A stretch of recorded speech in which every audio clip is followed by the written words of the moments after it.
Welcome back to the YouTube channel. Okay, today's video is going to be random deep dive into the Hunger Games. Okay, I was between this or another car talk, but I will film the other one, but maybe just like not right now, because I've written all my thoughts and opinions in this notebook so that I remember everything that I'm gonna say, but I'm gonna break it down into like each movie and my thoughts and opinions and feelings, and then like the series as a whole. Okay, so first off, if you don't know what the Hunger Games are, which everyone knows what they are, but like just really quick summary, basically it's in this like dystopian universe called Panem.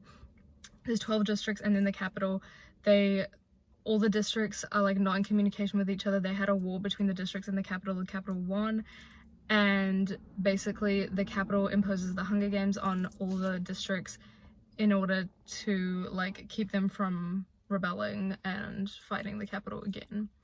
And so what the Hunger Games is basically they have two tributes from every district, a boy and a girl, and then they're selected through like a raffle, and they're selected, and then they go into the Hunger Games and they fight to the death, and then the last person alive is the victor. And yeah, that's the vibes. Okay, also a little like other things is in the center of every arena there's the cornucopia, which is like full of weapons and food and just like stuff that they can need that will help them in the arena and during the games. But obviously it's a center, so like yeah, it's a stand on like their point before the game starts, and they have a countdown. If they step off before the countdown, then they get shot or blown up or whatever, and then they have to survive. And so they have to try not to die, and they also have to try not to get killed. I literally am so like in love with this series. I have like such a passion for it, and like I feel like I have so much to say about it, and like strategy, theories, thoughts, opinions, all that stuff. Okay, we're gonna get into the Ballad of Songbirds and Snakes. This is potentially my favorite, this one or Catching Fire. I literally love this movie so much, and I feel like I loved it because obviously Tom Blythe, but also I just think the movie was so good. This is probably my favorite movie that I watched in cinemas this year, low-key. That's kind of a big statement, but like casting such a fine young man was a great decision. Makes the movie so much more interesting to watch, but also I feel like it makes a lot of sense because he's supposed to be attractive. He's supposed to be like, you know, got pretty privileged, because that's like part of his character is he's like a spoiled rich kid. It's like interesting the dynamic that he's like a spoiled rich kid, but he's not like supposed to, like it's not supposed to be known that he's not rich, and his family lost all his money. Interesting the dynamic that's created, because you're not really like, especially in the beginning of the movie, you're made to feel like Snow's like feelings towards Lucy Gray especially are very genuine, and that like he really cares to keep her alive because he has like a good sense of humanity and all this stuff. But realistically, I think he's always had selfish intentions, because Lucy Gray winning means that he gets the fucking prize. It means he gets the status. It means he's on the way to becoming president. And like if he does have any feelings for her, it's just like all mixed together. And Highbottom literally says that to him, and he's like, how convenient that you don't have to choose between the girl and the prize. I don't know how genuine his feelings are, and I feel like the way he switched up so freaking fast proves that. Like she was kind of weird about like her, like, oh, the only loose end is me. Like, okay, yeah, that was kind of weird, but to shoot her is kind of wild. I think the character development of Snow from the beginning to the end is like, you can really see that he always had like selfish and like evil in him, and you can sort of see that like fighting between him, and then like it dwindling away, and him just giving up on being a good person more towards the end, especially in the climax in the games segment when he kills that boy. I think that's when you see him fully like let go, and then he just like becomes more okay with that, except for Sejanus's death. That was kind of a weird little moment in the film, because I feel like he genuinely seems hurt and upset and guilty about that, but he's evil, so it's like, why does he feel remorse for it? Because then why did he do it? He seems very genuine in some points, and like not giving enough villain, but I think it's also good because it shows like it's realistic, like how he was developed. into who he is. And I feel like you can see, especially at the end when he like kills Highbottom, like how he would like progress, because his favorite thing is fucking poisoning people. Like, he learned that and he fucking ran with it till the fucking day he died. He really like, he ran with the poisoning thing. And I also loved the end scene when you find out why Highbottom is always shooting up that morphling, is because he feels so guilty about all the blood that's on his hands, because he was part of creating the games, and that's why he has such a detest towards Snow, is because he was like about to get rid of these stupid games, and then Snow's like, actually, this is how to make them better and how to keep them running forever and ever. It was like, oh fuck. And then, but then Snow killed him, so all chill. His friendship with Sejanus, circling back to that like little segment, his friendship with Sejanus is super weird, because I haven't actually read the book yet, but I've seen or heard that in the book he actually detests Sejanus, and he very much acts like he's friends with him, but he really hates him on the inside. But I feel like in the movie he seems to actually care for Sejanus, which I don't know that he does, because he kind of got him killed. He was smart about it. He knew that this fucking man is rich and I'm his only friend, so where's that money going? So I don't think he knew that was gonna happen, but like, you know what I mean. So the line where he's with Lucy Gray and he's like, oh, I killed my own self. Okay, first of all, come up with a bit of lie. Second of all, this is what I mean. I feel like he does feel guilt about Sejanus. Did Lucy Gray really die? I don't think she died. I think he was a bit delulu with the snake bite, and we never see a body. So when you never see a body, you never fucking know these days in film. So I wouldn't personally say she's dead, but I thought that scene in the woods was really good. Like, I feel like it just showed how much distrust he has, like, even for the girl that he loves and like his favorite person or whatever. Like, even then he doesn't trust her and doesn't really care. But their relationship was like doomed from the fucking start, because they're just way too different. Like that scene where they're by the lake, side note, the lake, this yeah, anyway. But besides that, like when they're talking about, oh, I want to go back to the capital, and then she's like, is this not good enough, and da da da, like that shit would have never flown. Like, be serious. Also interesting to me, because I feel like his favorite people were Lucy Gray or Tigress, and I wonder like how the relationship with Tigress went after he like came back to the capital, because you can tell that she is not fucking happy with him in that last scene. She's like, I think you look just like your father, Coriolanus. The Buzz era, holy shit. The peacekeeping era, the Buzz era. How do you expect me to hate him? How do you expect, like, I'm just a girl. I'm just a freaking girl. Like, goes into the lake, that whole scene, oh my just a moment for that fucking scene. I liked that, speaking of like the eras, I liked that it was split into 3 parts, because I feel like it's really sectioned the movie as like the mentor, like the backstory, how they got the games, and the Peacekeeper era. I could have shortened the Peacekeeper era a little bit, but to be honest, I love the movie and I love all 3 parts. I watched it twice in cinema now, and I can't wait till it comes out of cinema so I can watch it many more times. Okay, so let's just get into the first movie. So the original Hunger Games. So I feel like this whole series, but especially the first one, it's so good even after like years. Like, I haven't watched it since maybe 2018 was the last time I watched it, and it's still so good. It's timeless to me.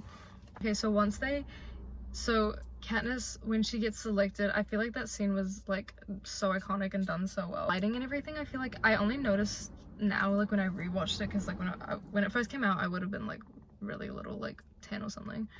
And she gets picked, and then she goes to fight, and like, okay, it's so weird, because in the first movie I like really like her relationship with Gale. Like, I was a Gale stan, but then he starts getting really weird throughout the series. Like, I feel like after Catching Fire, or like no, after the first games in Catching Fire, he's just very like not understanding and unsupportive of like how fucking traumatized she is by the games. It's like, oh, you love Peter. Like, okay, bitch, I tried to stay alive. Like, once she gets to the capital, I feel like the train ride from their districts to the capital, from the original Hunger Games, there used to be like a trash train ride. Like, it used to be dog shit, but then they like evolved the Hunger Games to make it like a bougie as fuck train ride, and like they have like all this food and stuff that they've never had before, and they have living this like luxurious life before they get put in the arena. I feel like it's such a good twist because it's like they get all these things they've never had before, but they're like probably gonna die. I feel so bad for Peter, and in the books like his relationship with his parents is like way more abusive than I feel like they let on in the movies. But yeah, I literally feel like he's such a sweetheart, and he's such like a good person in the first 2 movies, and Katniss is like Loki's such a bitch, but like she's just trying to survive. Like who can you really fucking blame the girl? But literally the games would be so fucking traumatizing. Like even if you win, your life is like so dog shit, because like at least you survived, but first of all, you know all these people died. Second of all, your life as a victor still isn't even that good, because you still have to like relive it every year and like mentor the new tributes.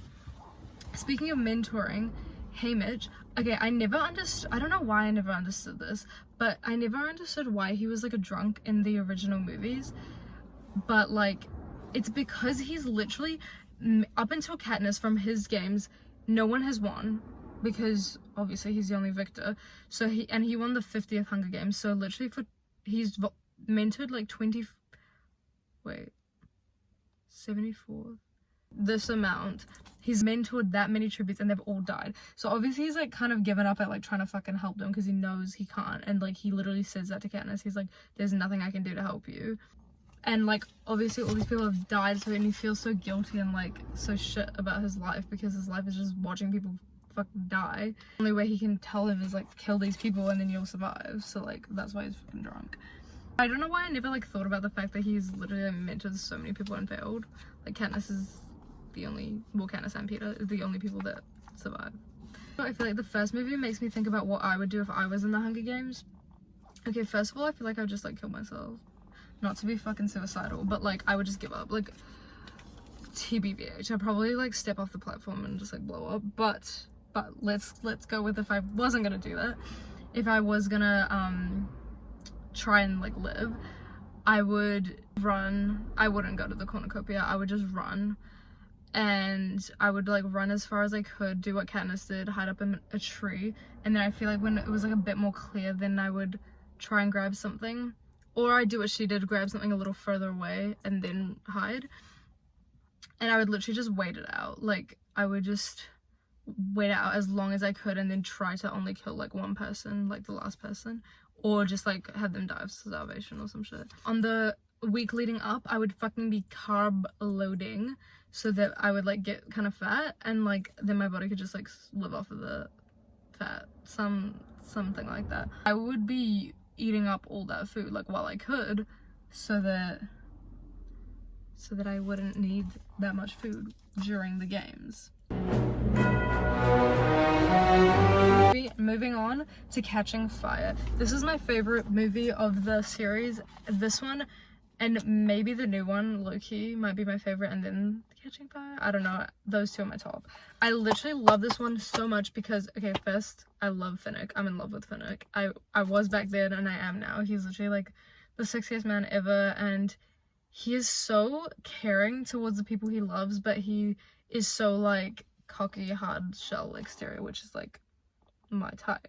Love the arena in this one. I feel like it's so like smart, and it was such like a good twist to have like the victors be the tributes. Like it's so snakish of Snow, but snakish? What do we expect?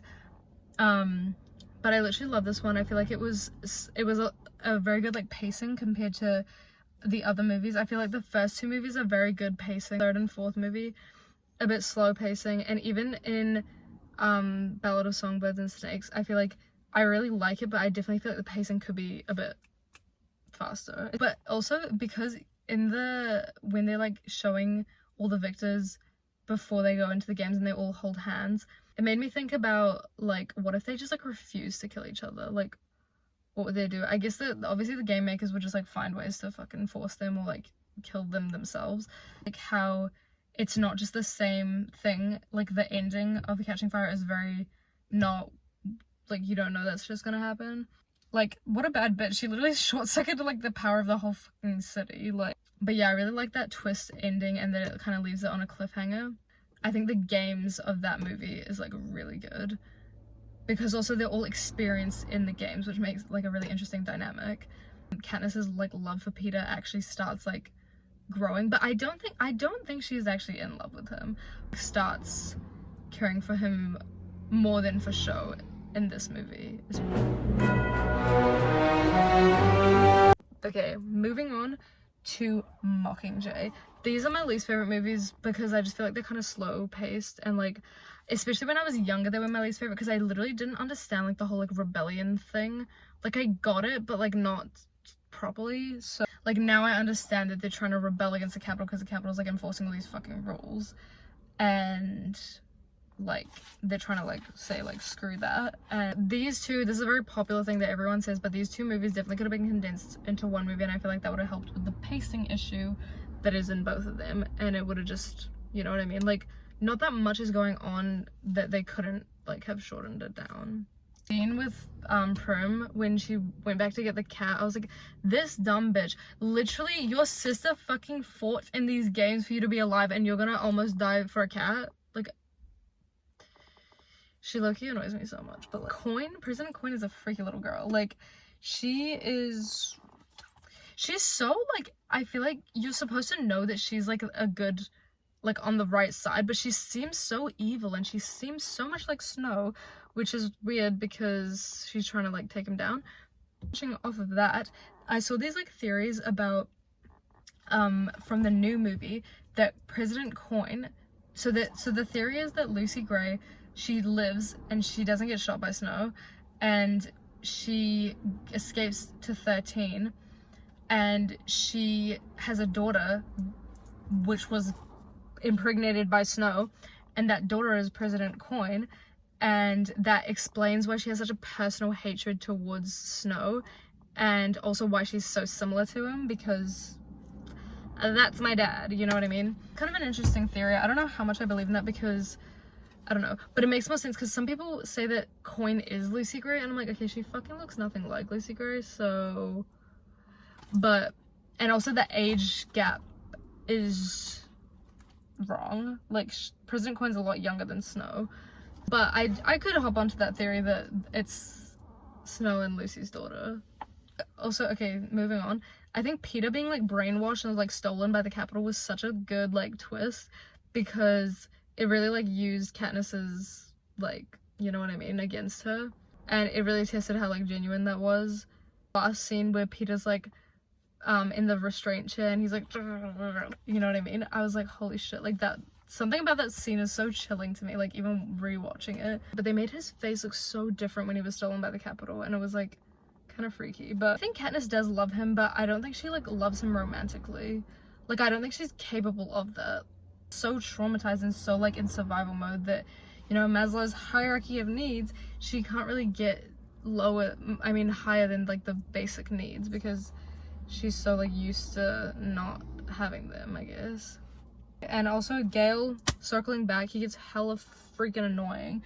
He gets also really annoying to me in the last movies. Like, yeah, he's helpful, but he's also very like, again, ununderstanding about her. No, I just don't, and also I feel like he doesn't understand her relationship to Peter and like how like trauma bonded they would have been. That was pretty much my deep dive into the Hunger Games series. I literally love it so much, and like I feel like there's so much to say, and I don't even know if I said everything that I can think of. Literally love that series so much, and I really like talking to people about it and hearing their thoughts and opinions, especially on the new movie of like how genuine he was with Lucy Gray. But yeah, also she's an amazing singer, like that actress. Her singing is beautiful. I feel like they casted it really well, and like the actors, great performance. I really would like to know your thoughts and opinions on it as well. Leave a comment if you have anything to add to the discussion. That's pretty much it for this video. I will see you guys in the next one. Bye.